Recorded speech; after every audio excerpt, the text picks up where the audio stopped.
live in Hemba. Welcome to today's lecture. I'll be taking you through environmental assessment and management, and I can assure you you're going to have a great experience. The lecture is divided into 3 sections. Section 1 is the strategic environment and social assessment, SESA. Section 2 deals with environmental audit, while section 3 is an overview of environmental management system. All these are environmental management tools. You're going to have each section with its specific learning objectives. So section 1, as we move on, you will find those objectives in the various sections as we continue. So we begin with a strategic environmental and social assessment. So what is strategic? What are the objectives for this course? Definition of the course content, definition of strategic environmental and social assessment, historical evolution of the strategic environmental and social assessment, difference between strategic environmental and social assessment and the environmental and social impact assessment. Many of us are familiar with the environmental and social impact assessment. I think what we are not familiar with is the strategic environmental and social assessment. So we're going to be looking at the difference between the two. And you're also going to be looking at the benefits of strategic and environmental and social assessment. Then we'll find the key steps and all the way down to the practice or adoption of strategic environmental and social assessment in Africa. So let's go. So what exactly is strategic environmental and social assessment? We're taking our definition from the environmental and social framework of the World Bank, which is the lead. World Bank has come to be found or to lead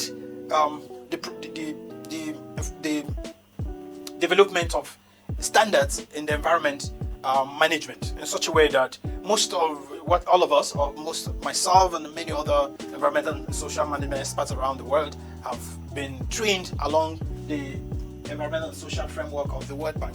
So we took this definition from the framework, which defines strategic environmental and social assessment as the systematic examination of environmental and social risks and impacts and issues associated with policy, plan, or program. It's typically at the national level, but also in smaller areas.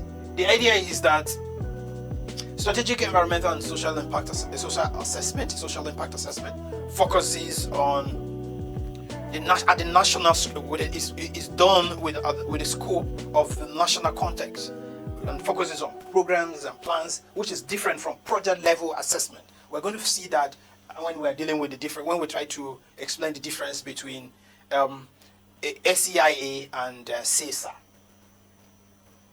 Let's move on. So, but before that, let's look at the historical evolution of the strategic environmental and social assessment. I want you to have in mind that why we need to understand this is because most persons in the environment sector, those who are practitioners or experts, are more familiar with the environmental and social impact assessment. So we need to see how this evolved. Over the years after the adoption of the environmental and social impact assessment, which is project specific, there arose a need to take a more holistic approach to environmental assessment, and it was led by the European Union. By 1996, the European Union considers the introduction of an obligatory assessment. By 1997, the United States National Environmental Policy Act requires the integration of environmental values into the national decision-making process, which is bigger than the project-based assessment. And then in 2001, the European Council approved the proposal, and it became binding on all EU members to carry out to integrate strategic environmental and social assessment in their framework. And it moved like that. Further, the European Union countries adopted the ESPO protocol, and then in 2002, the World Summit on Sustainable Development also stressed the importance of strategic environmental and social impact assessment on the achievement of sustainable development goals. Then by 2005, there was the Paris Declaration on aid effectiveness, which requires that the aids, when provided, should integrate a strategic environmental assessment to beneficiaries. So, what's the difference between strategic environmental and social assessment, and then environmental and social impact assessment.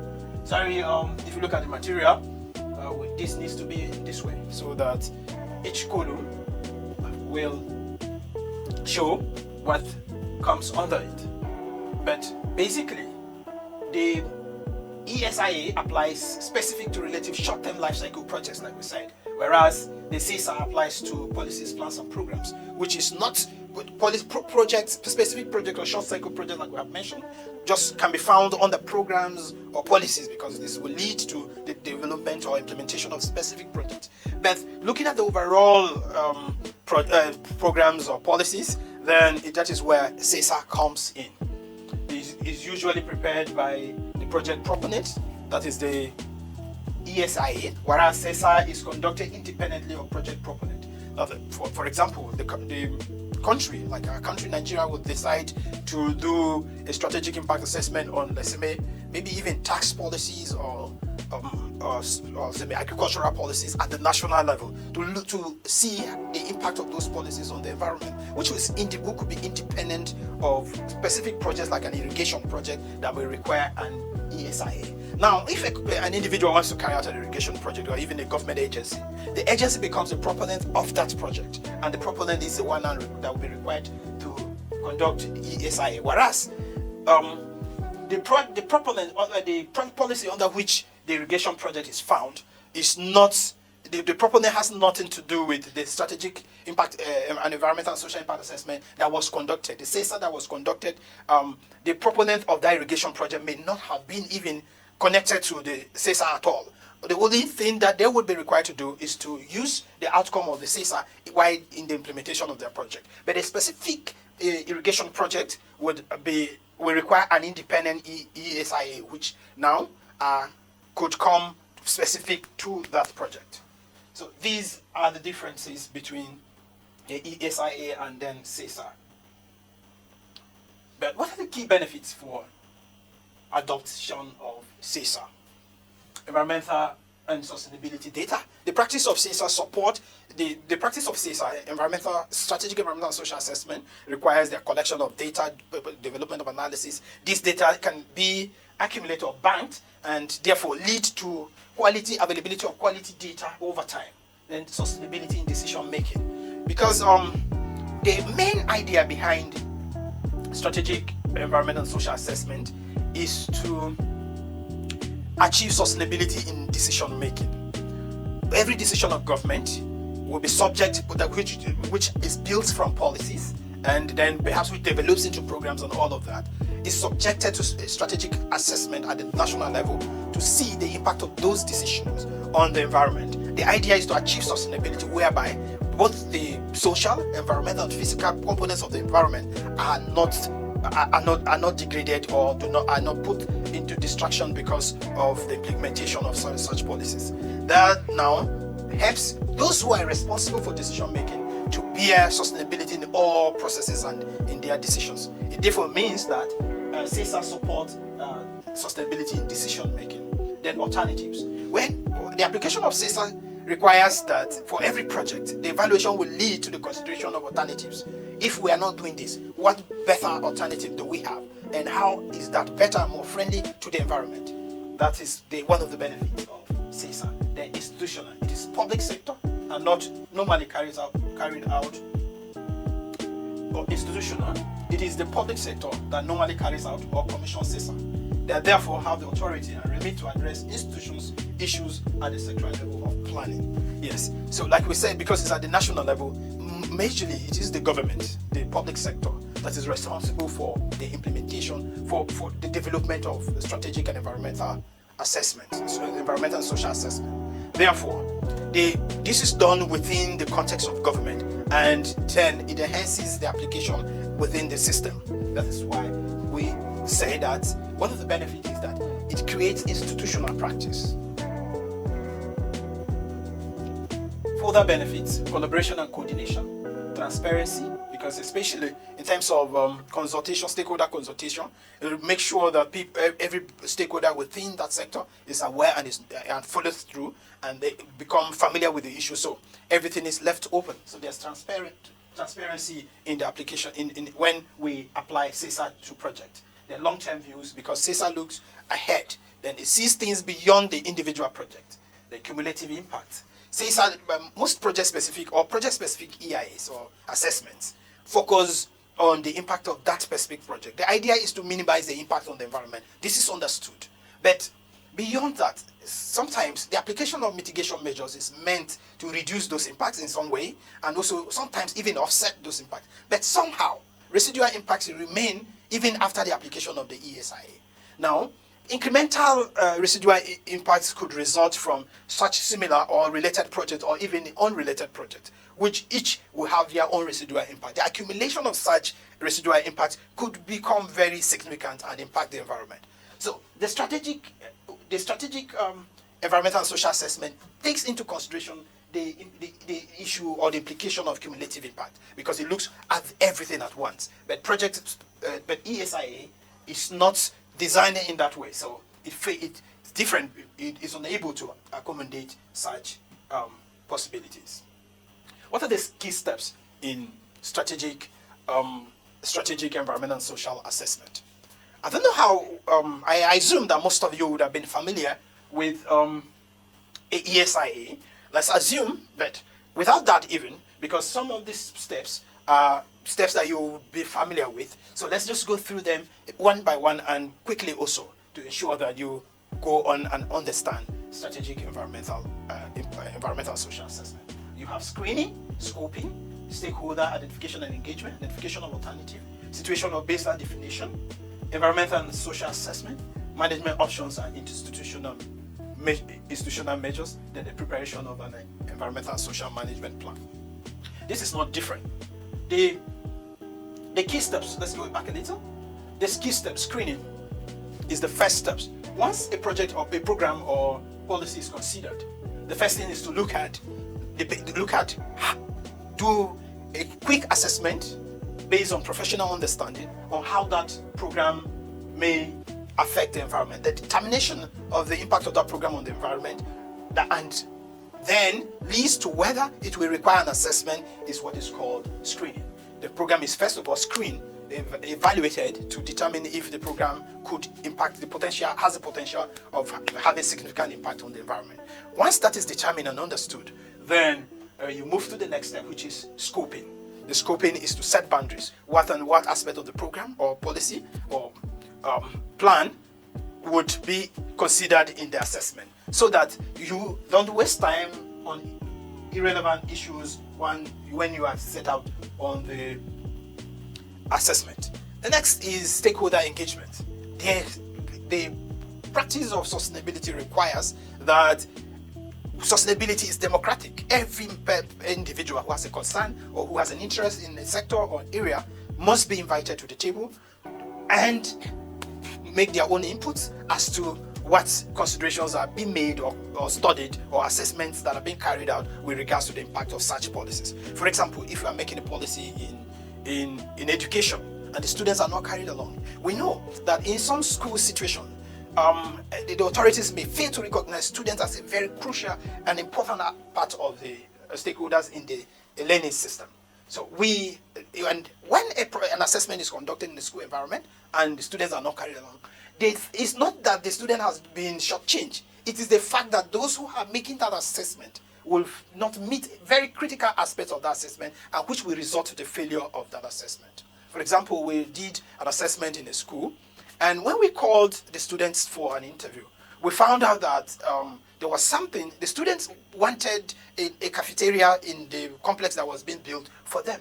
They have known that the area where the building, where the complex was being developed, was an area that was exclusively reserved for it's a high class people, and so it was difficult. It's a high class residential area, and so it was difficult to find bookers and shops where they could buy something easily for their upkeep. So they insisted that this must be added. If we had done that, if they were not invited to that project, to that engagement, definitely we would have missed the opportunity to provide that crucial aspect of comfort in the complex for students. So it is essential that all relevant stakeholders, it's not just making people feel very important, it's for the success of the project. the policy or the program. When they make their input, they become part of it, but that is just not it. So that the program also achieve its goals, because all angles, all perspectives are now integrated into the plan or the plan, the design or the implementation, and so it leads to the success of that project or program. So next one is identification of alternatives. Simple criteria, simple approach. If we're not going to do this, what else can we do? If we plan to implement a project or a policy, for example, government plans to remove fuel subsidy. That's the policy of government. Now, what are the other alternatives that are available? Because for the environment, maybe we look at the benefits of subsidy removal. It's going to remove a lot of carbon discharge into the atmosphere, because most vehicles will not be running on the streets again, and so the energy consumption, which is fossil fuel consumption, which results to discharge of carbon dioxide into the atmosphere, will be reduced. That is beneficial. Okay. Now, but the absence of perhaps kerosene in the homes will result to the draw of fuel wood from the forest, and it will lead to deforestation. So once this evaluated, maybe someone will come out with a policy. What alternatives can we provide? Government wants to remove fuel subsidy, but there are issues. What alternatives can government provide? So evaluation of alternatives is very important instrument or very important steps in strategic assessment, the baseline studies. This does not need to be as detailed as the project level baseline study, and can be based mainly on secondary sources and expert opinion. On the specific project level studies, you are required to go to the field, identify aspects of the environment which the project is going to be affected. But for a strategic impact assessment, strategic environmental and social assessment, you may just it may be based on expert opinion, because like I mentioned, the issue of fuel subsidy removal, I may not need to go to the field to know that the increasing amount of fuel, the cost of fuel per liter, is going to cost a reduction in consumption of fuel, which is reduce the vehicular use, and then in fact reduce general use of petrol, and is going to reduce the amount of carbon dioxide that we are discharging. That's expert opinion. And then I mentioned the issue of cutting down of trees for fuel wood supply. That's also expert opinion. But we can also go ahead to look into documents, researches that have been established, that establish basically the situation on ground, what leads to what, and then those will become useful in the design of in understanding what the policy or program could cost. That will become the baseline, the point at which the situation at the moment before the implementation of the current situation, before the implementation of the policy or program. If you're talking a number of population, if you're looking at the population, you may need to look at census data and all of that to determine the baseline. If you're looking at poverty level, then you look at the poverty index, maybe from Bureau of Statistics. All this document will support information, will provide information that will be useful in the design of useful for your assessment.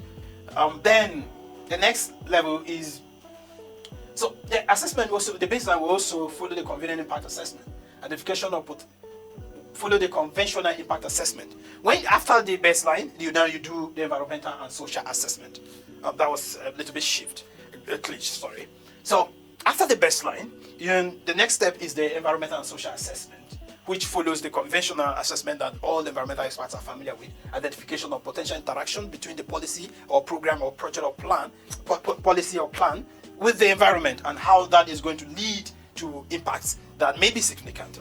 Now, that will result to prediction of the impacts and determination of the impact characteristics, to what extent, how frequent, how significant, and how the sector or which sector or part of the environment, how sensitive are they, and all of that, and how vulnerable, whether it's social environment or social environment or physical environment. For example, like the fuel subsidy removal, we have seen the impact on vulnerable people, like women, like children, like people who depended on some fossil fuel dependent sources of livelihood. Things have become difficult, and then government designed a project proposal to provide palliatives, and looking at these and various dimensions will support the achievement of provision of mitigation measures. I've just gone ahead to what might even come in the next slide. Okay, so you preparation of the ESMP, which stands for the Environmental and Social Management Plan. Once the baseline is determined, once the assessment is conducted, based on the outcome of these, the expert will go ahead and design an environmental and social management plan, which shows the impacts, the measures, the mitigation measures that have been advanced for various impacts, and the requirements and practice and the institutional arrangements and capacity development that is going to be in place to ensure that the project, the policy or program or plan could go on without having significant impact, that the impacts will be managed to reduce such that the impacts will be managed and then to achieve sustainability. Now, what is the general content of the ESI report? What the ESMP is what we now refer. The ESMP is actually the report that comes out of the CESA. Whereas the ESMP itself can be taken after the development, after the baseline and all the data gathered and leads to the development of the ESMP, the experts will now develop a comprehensive report for the assessment. So these are the contents. This is the general content of the ESSR report. The executive summary, which is a short expression of the general content of the assessment. It should be designed to be a consultation document. It should not be big, it should not be lengthy, very short, and so that executive individuals could pick it, look at it very quickly, and be able to understand what the report is talking about. Then the policy and legal administrative framework. It is expected that at this stage you discuss which policy or legal frameworks that determines or necessitated the design or the assessment. For example, we mentioned how the EU adopted the protocol, and that becomes a framework under which CESA is adopted. Like, we're going to look down a little bit to see if CESA has been adopted in Nigeria or elsewhere, and then that becomes a framework. If we have a national environmental law, and the environmental law requires the protection of the environment on specific from impacts of programs or policy, that becomes a framework under which CESA is required. Like the ESIA, which is more common, there's an ESIA Act, there is the Town Planning Act, there is the Petroleum Act, which all of these are frameworks or legal frameworks that calls for the implementation of ESIA. Same thing for CESA, because CESA is, like we mentioned from the beginning, that CESA is relatively new development in assessment tools. So far, there has not been a legal frameworks in many other countries for the implementation of CESA. So, but there are other related environmental frameworks, whether they are policies or legal or administrative frameworks that should be stated or that requires the implementation of CESA on policies and programs, which will be stated in the report. Then the objectives. Why are you doing the CESA? Then you describe the policy or the program that requires the CESA at that moment. Then the baseline data. Like we said, the baseline data could be sourced from experts, could be sourced from existing documents, and that baseline data will also, that baseline information will take a section on its own. While we move further, then you come to the stage where you express or present the environmental impacts, the likely significant environmental impacts arising from the implementation of the sector program should be assessed in this place, in that section. That is the content, that the impacts will be the content. The analysis of alternative.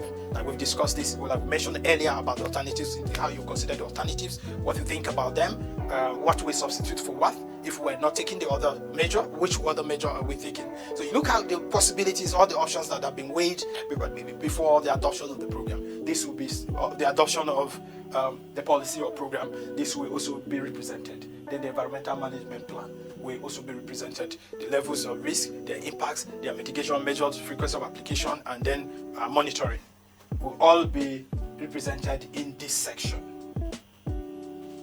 What next?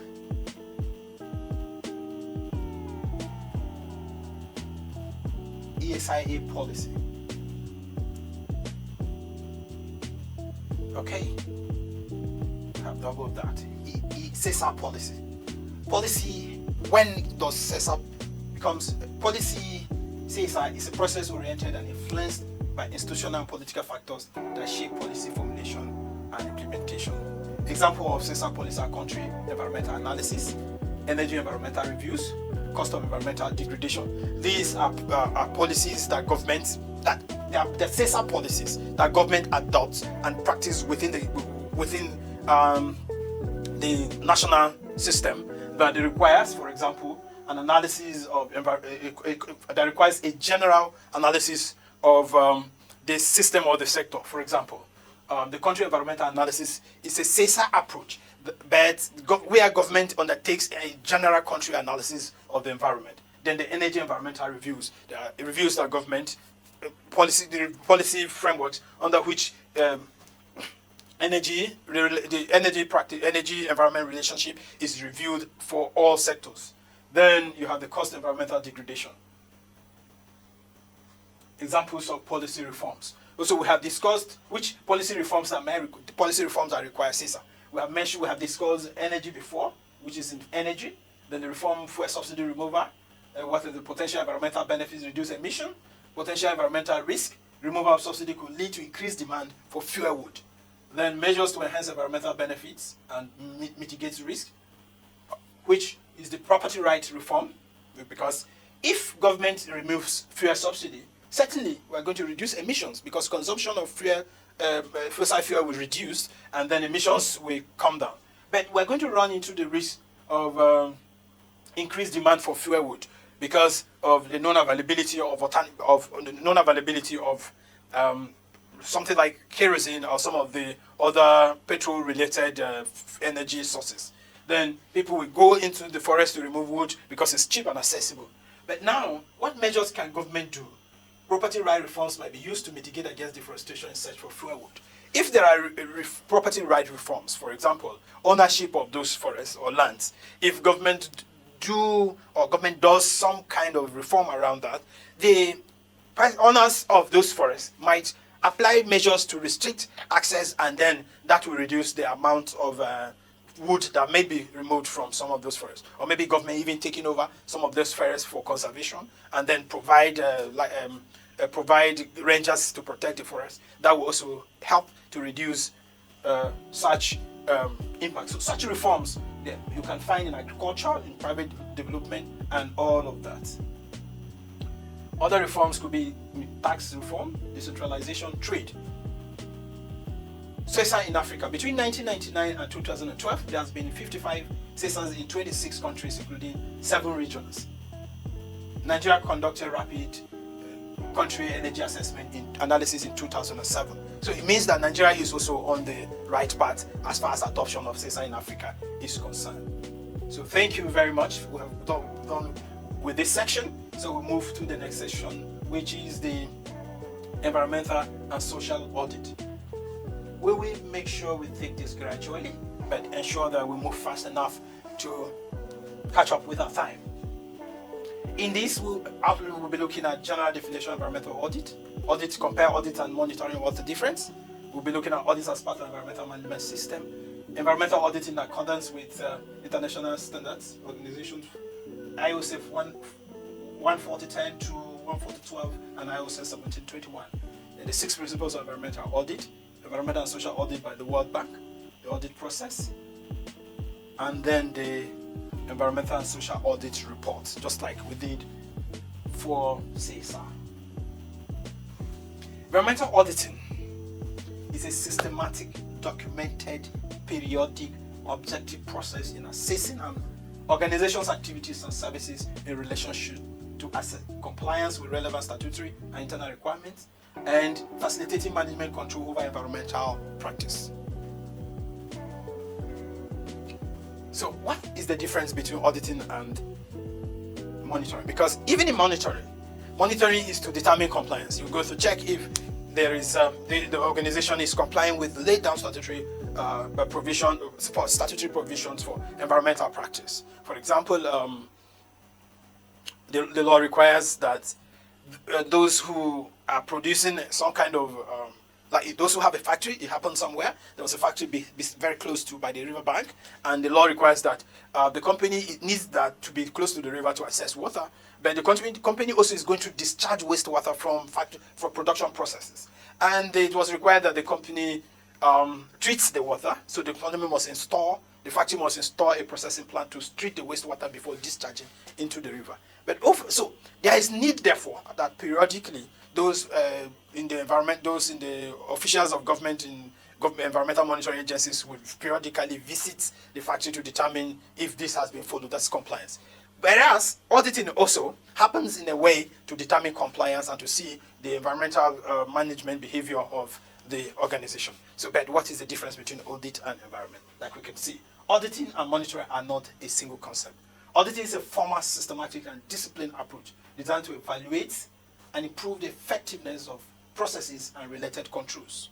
Auditing is governed by professional standards.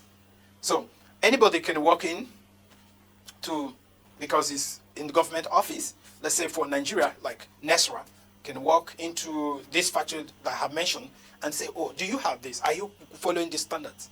But that same NESRA staff may not have the qualification or the competence or capacity to carry out an environmental audit. It requires a professional following very specific laid down standards. So, like we have described the auditing, on monitoring, it requires a different approach. It's ongoing process. It might be, like we say, like the example we have mentioned, NESRA, is ongoing. NESRA could be here tomorrow, the next day is there, and there's another place, just to keep monitoring the practice in those various places. It's often less structured, because for auditing, the structure is laid down by the standards that are already established, and then there are professionals who understand the procedure, and they come, follow those procedures, do what is required, and comes up with the report, which gives idea of what the organization, the company, or the facility is doing. There are actually two types of audit: internal audit, which is called first party audit, and then the external auditing, which is called the third party auditing. The internal audit might be someone within the system who is, let's go back a little. The external auditing, third party auditing of the management system is to establish policy and objectives and to achieve those objectives. Then a management system we need to understand that a management system of an organization can include different management systems. So when we say the third party is auditing of a management system, the management system might have different aspects, which could be financial management system and environmental management system. So where management system is measured, we need to understand the different approaches. So audits are vital to continuous improvement. So this now takes us to the issue of ISOs. ISOs are standards that have been standard procedures or guidelines that have been developed to ensure to maintain standard guidelines developed for environmental auditing. We have ISO 14010, that is 14010, 14011, 14012. They are variously explained. There is the 14000 is the general principles of environmental auditing, which looks at the systems.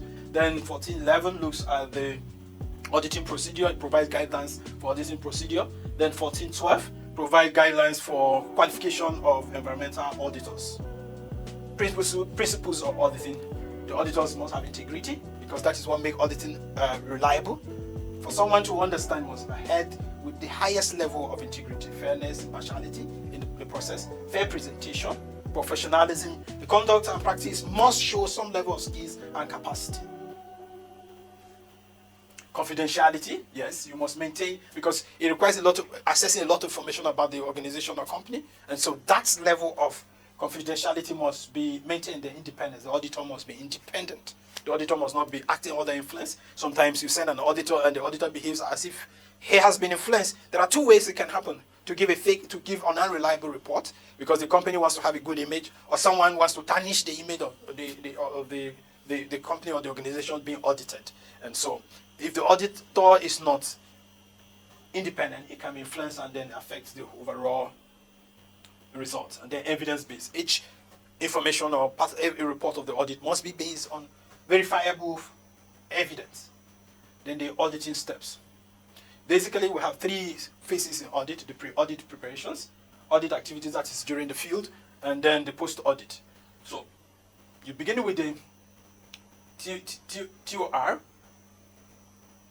the development of the objectives and the scope, then the audit plan, the establishment of the audit team, where the team is everybody is as members of the audit team is assigned responsibility. Then you mobilize the team to the field, preparation of working document, various registers, and all of that. Then you move to the proper audit, which begins with an initiation, begins with a launch meeting where the audit team meets with the management and then iron out various aspects of the audit that needs to be understood, to share an understanding of both the management and the audit team have an understanding of what they're going to be doing.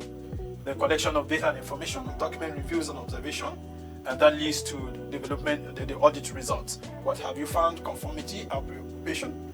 Then the auditor now comes out with the conclusions and then recommendations and reports.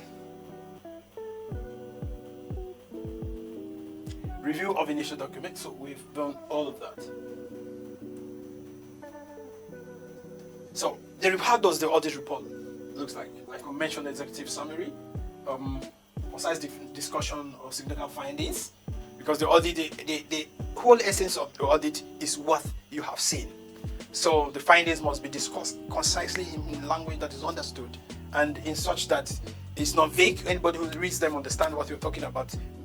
Mention the issues concisely and precisely also. Legal institutional framework, analysis of the legal institutions, the project description, concise describe the existing project activities and the geographic environment, social and temporal context, and any associated facilities. This is very, very crucial for the understanding of the outcome of the audit. And environmental and social analysis, proposed environmental and social measures, specific actions required, corrective measures, measures to avoid or mitigate any potential adverse environmental and social risks based on the findings of the audit. So thank you. We move to the last section, which is the overview of environmental management system. In this is the course objective. At the end of this course, participants should be able to define environmental management system, enumerate the reasons for implementing an ESMS, list the features of international and standard organizations, which focuses on ESMS 14,000, explain the ESM under 14,000, identify and explain most notable standards in ESM 14,000, see the key benefits and cost of ESMA. So are you ready? Let's go. Is environmental management the same thing with the management of the environment? There has been a very major controversy. Most persons, once they hear about environmental management, their understanding is that it is referring to the management of the environment. But let's look at it. Environmental management is a tool for managing the impacts of an organization's activities on the environment by integrating environmental management into its daily operations. Environmental management is the responsibility of everybody. Responsibility at the home, at the family level, the parents, the children, the spouses, everybody, just anybody, whether it's a church or anywhere. So an organization carries out production or services under and does specific activities to achieve its objectives or goals or aim. And this results into some kind of impacts on the environment. Now, it is determined that for the environment to be protected, for the environment to be kept, to be maintained, to achieve sustainability, those various individuals, groups or organizations or companies, everybody must come together to ensure the environmental protection. So in this perspective, the organization of the environment is required to integrate environmental management practice into all its daily activities to ensure that the environment is protected, sustainability is achieved. It is this practice that the system of this integration of environmental management activities or practice in the organization's activities is what is referred to. That program or system of achieving that is what we refer to environmental management system. It's usually voluntary. The organization, in this note, nobody or no law provides that organizations must adopt ESM. Rather, environmental management system. Rather, the organizations know that it's their responsibility to protect the environment, to adopt some responsibility of protecting the environment. And if there are any benefit, it's their own corporate image that people see them as being responsible and being protected. Now, in so many climes, organizations that are seen to be environmental responsibility receive the attention and sometimes enjoy some market benefits. Otherwise, it's entirely voluntary. But why should organizations do that? To protect the environment, to mitigate the adverse impacts of their activities? Improving its environmental performance, like we've said, ensuring of its compliance and obligations, because they think that they have obligation to protect it. They know that they have obligation to protect the environment. Then achieving benefits resulting from the implementation of environmentally sound alternatives that strengthens the organization's market position, just like we have said before. So how is it done? Most environmental management systems are built on the plan, do, check, and act model. First of all, the organization must adopt an environmental management policy, which is a ESMS. It will design procedures and programs and activities, which is the plan. It will now implement the plan, check if what they are doing is achieving results, take this action over them to review, and then plan. So it's a circular approach. So environmental management systems are built on circular approach. On this circular approach, you plan, implement, review, evaluate, then plan again, and then continue in that way, so that you can achieve success. What is International Standard Organizations 4000? This might be some familiar thing you have seen before or you have heard somewhere. Very simple. Like we mentioned in the previous section, ISO 4000 refers to a family of standards for designing and implementing and optimizing of environmental management systems for businesses and organizations. A set of standards. Let me say something like when you are in a school, in a university, and you are about to graduate and you are required to write a project or a research. There's a set of standards that you need to follow. You need to do this, you need to do this, you need to do this to come up with a research that will be acceptable before your work, the presentation is accepted. Even when you have done all right, you are summoned to a meeting and experts sit and they ask you, have you done this, have you done this? Once you follow the procedure, usually it's the standard, did you do what you are supposed to do? Once you achieve that, then the research is acceptable to be a scientific document. This is what is contained in ISO 14000, a set of guidelines and standard for implementing ESM for an organization's a set of guidelines for integrating organizational practice into environmental management, integrating environmental management in organizations' activities. There are several notable standards under ISO 14000. The 14000 is the main family. Is the family is, like we said here, is a family of standards. Then it has subsets: 14004, 14006. 14004 is general principles, 14006 incorporating eco-design, 14015 assessment of sites and organization, and 14020 deals with environmental labels and declaration. For example, before a product bears the label, like you see efficiency products bearing the star label. When you see them, you know that okay, this product is energy efficient product. And before you can label a product, or maybe you are a label certification organization, there must be certain standard or guideline must be followed before that labeling is done. That is what you have in ISO. That's what you have in ISO 14020. So, and then you have 1431 environmental performance evaluation, life cycle assessment, vocabulary, what language you use in environmental, in ESMS, and all down to 1911, which is the integration of 14,000 auditing of the environmental and social environmental management system. You have 19,000 is a group of standards for the development and continuous improvement of quality management system, QMS. 14,000 is focused on guidelines for setting up a successful environmental management system, which we have mentioned already. Then, what was the relationship between 9,000 and 14,000 ISO standards? When they're integrated, you get this drafting of a policy and procedure document, e.g. from a structure template. When integrated together, these two families of standards can complement one another with corresponding components of each. Because we have mentioned here that 9,000 is a group of standards for the development and continuous improvement of quality.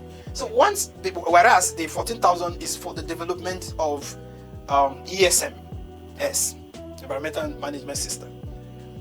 When you integrate this standard with 14,000 with 19,000, both standards benefit each other, because this focus on the 9,000 focus on quality management system, whereas that total environmental management system, the quality management system enhances the procedures or process that you implement as environmental management system.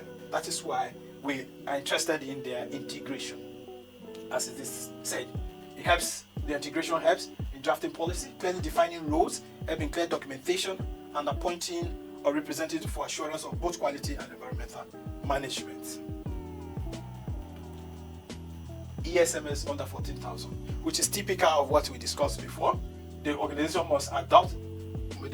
must be interested in continuous improvement, but must be committed to a policy of ESMS.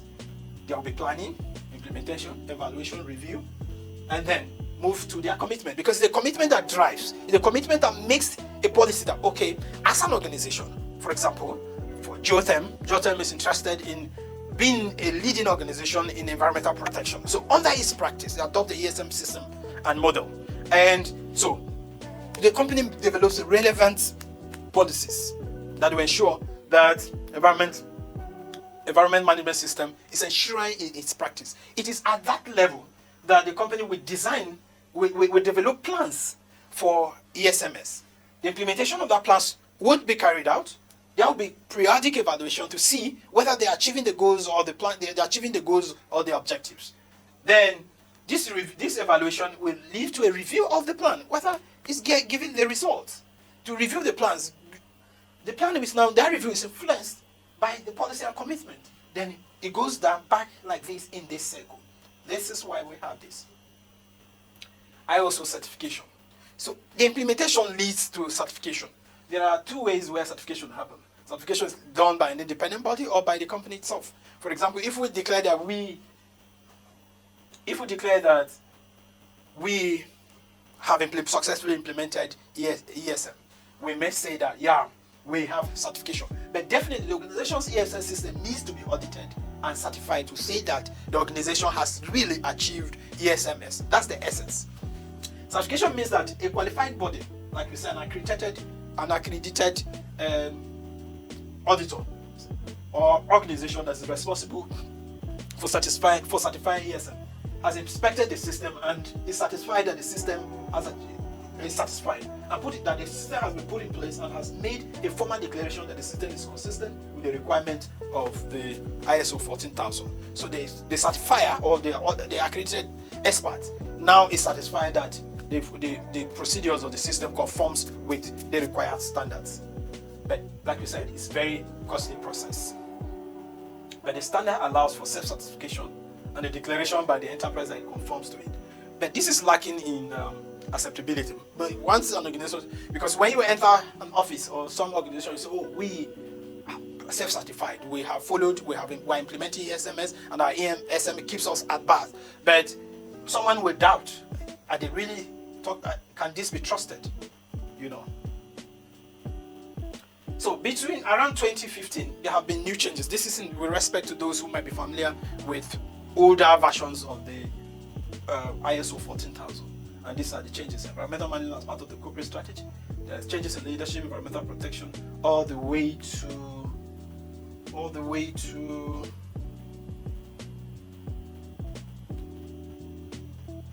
where are we?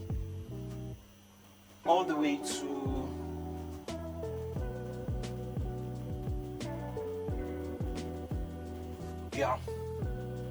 all the way to digital communications, and in the future, all the way to digital communications,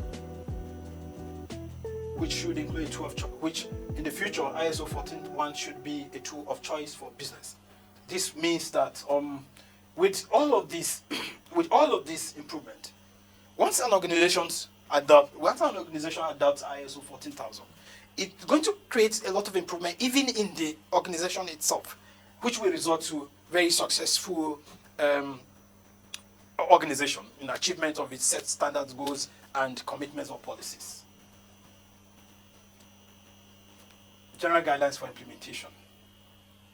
ISO 14004. like we said, 14001, 2015, and ISO 14016, 2016 constitutes a consistent pair of standards with ISO 14004, providing generic environment management systems guidelines beyond that applicable to ISO 14001. So this review of 2015, in combination of the other standards, 2004, 2004, results into a much enhanced standard as was beyond what was known as ISO 14001. The changes ISO 14004 reflect the scope of the revision, specifically related to how an organization may choose to maintain and improve an ESMS and implement environmental management requirements into organizations' overall business management system. The general guidelines for implementation, the reviews put an emphasis on users' needs, how an organization may maintain an improvement, how an organization may maintain an improvement and environmental management system, and improve an environmental management system.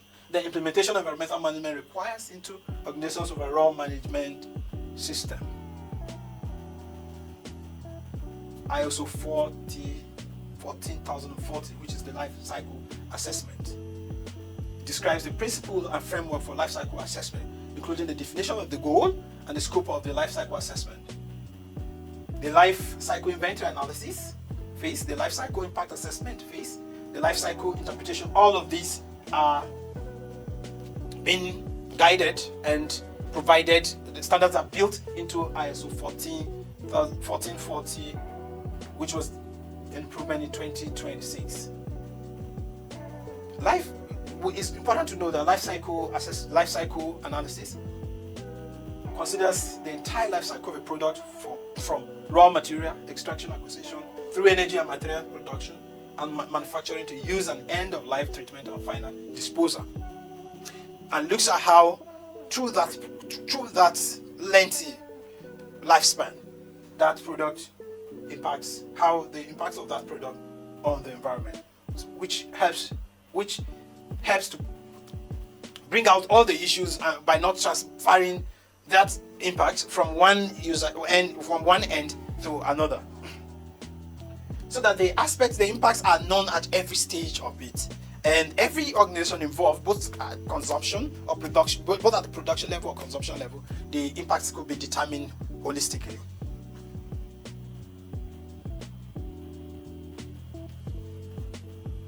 ISO 1464, greenhouse gases.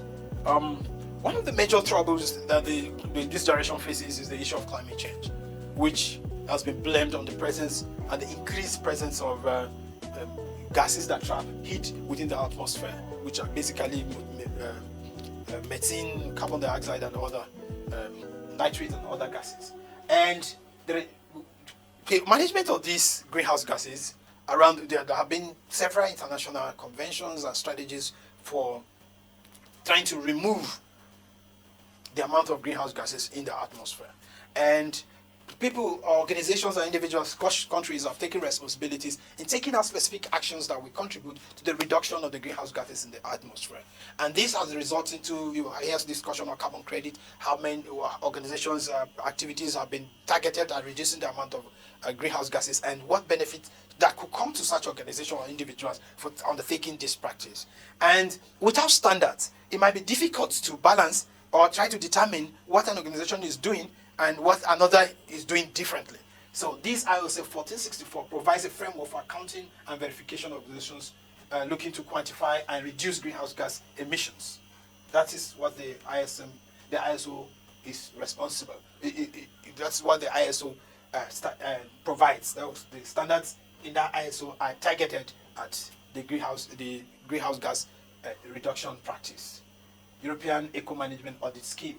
The Eco-Management Audit Scheme was developed by the European Commission in 1993 and enables organizations to assess, manage, and continuously improve their environmental management performance. The scheme is globally applicable and open to all types of private and public organizations.